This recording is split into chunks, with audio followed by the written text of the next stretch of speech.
तिकडे कोल्हापूरमध्ये 2 गटात तुफान राडा झाला आणि त्यानंतर दगडफेक करण्यात आली। फलकबाजीवरून तासभर राडा झाला। घटनेमध्ये 8 जण जखमी झाले तर कोल्हापुरातल्या सिद्धार्थनगर कमानी जवळची ही संपूर्ण घटना आहे। दगडफेकीचं कारण अद्यापर्यंत कळू शकलेलं नाहीये तर घटनास्थळी पोलिसांचा मोठा बंदोबस्त आहे।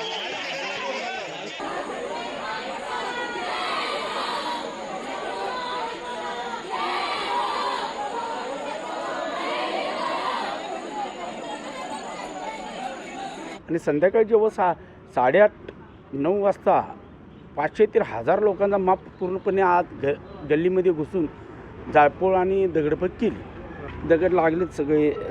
महिलांचं आम्ही 100 जण जखमी आहे। एक जमाव त्यांच्यातला टोळक्याने एक दगडफेक कमानीव केली दुपारच्या रागाच्या भरात की आम्हाला इथं करू दिलं नाही कार्यक्रम।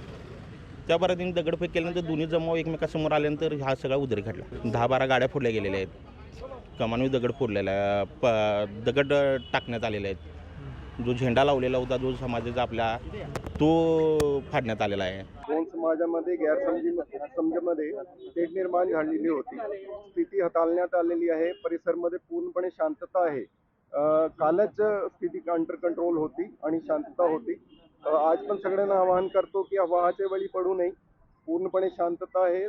स्थिती रात्रीच अंडर कंट्रोलमध्ये होती आणि त्या अनुषंगाने आम्ही एक गुन्हा दाखल केलेला आहे आणि पुढची तपास चालू आहे। वेगवेगळे एक गुन्हा दाखल आहे, त्यांच्यामध्ये 30-35 लोकांचे नाव आहे आणि 100-200 लोकांवरती आणखी गुन्हा दाखल करण्यात आलेला आहे। मी सगळ्यांना तेच आव्हान आहे की मुद्दामून कोणी समाजमध्ये परत तेढ निर्माण करू नये, कारण स्थिती जसंच निर्माण झाली तसंच चांगल्या पद्धतीने हाताळण्यात आली होती, अंडर कंट्रोल होती।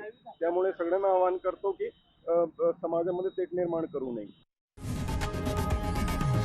लोकशाही मराठी ऐका, पहा, जागरूक रहा।